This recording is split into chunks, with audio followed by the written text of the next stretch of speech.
Omoni akkam nagaadha? Fayyaa keetti?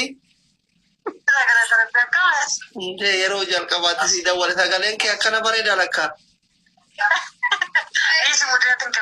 Dhugaa rabbi ati akka sagalee akkana jiru dhaga'een beeku bara.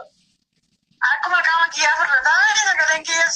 Sagaleen inni furdaan kun laatti qashoo fiilmii faranjoota kana laallan irri biratti oh my god gizee jiru simbee taa'uu nama godha bara dhugaa rabbi. Fayyaadha. Dhugaa. Jira kaawwati. Jirtaa? Nagaa kaawwati. Waan siin jedhu. Ani dhiyoo kana geemii kan taphadhee fi just geemii fi miti gara biyyaa galuu barbaadetti beektaa? Okay. Amma biyya galuuf isla hiriyoota kiyya warra akka raachee fa'aattillee hinima jedhee zahamaa hin barbaanne biizii ta'uu hin barbaanne duriyyee wajjin kophatti akka booletti na simachuu barbaade ababaa diimaa fi beekama dhugaa torbaan kana keessa dhufu. Rabbi jee. Dhugaa. Maal godhu eessatti simaddaane? Firiidhaa namni siin lolu hin jiru.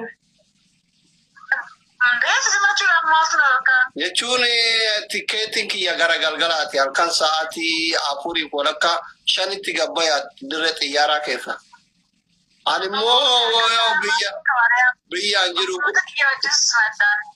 Maa isa obboloota kee wajji yoo barbaadde raachuun faanti jiranii miree mubaarakillee biyyi jira maa obbolaa yoo barbaadde. Ati bakka qaamumaan magaalaa Finfinnee seente malee warra magaalaan taanee siin galu.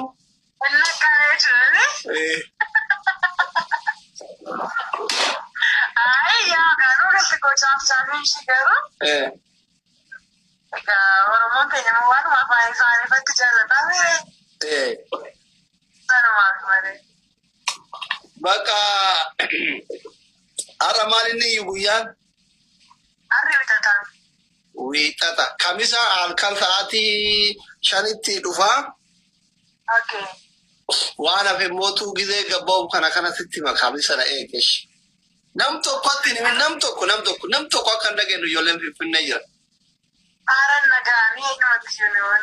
Tole bakka. Garuu baasin si madduwan kan sanaan biraazeroota kiyya wajjin yoo ta'e malee. Ila akkas taanaan ijji kiyyaaf kee ol argu amma bilooksi godha. Maal karaa fagoo si wajjin deemuu barbaada akkasuma kuttaa. Wannoo raayidiin hin jiru maal jettanii kuni.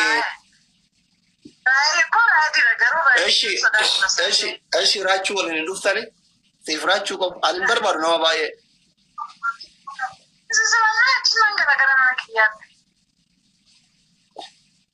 Mana qabdaati.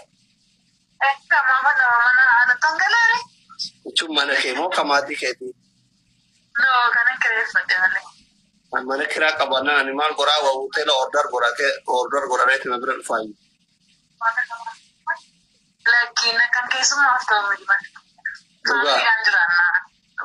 Maal Oromoon balaa gizeedhaan jedhanii manni isin hin kennamne egaa ammaa kee matoota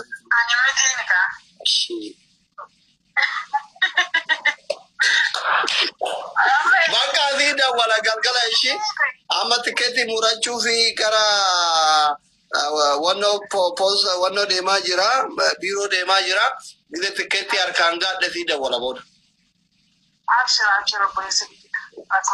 Obboleessaa. Obboleessaa asii.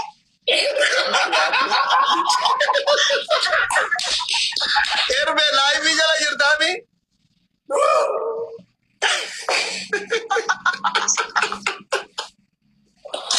Ajala jiraa dura miiraa yaa bindi. Amma kana tamtamee obboleessaa baseero.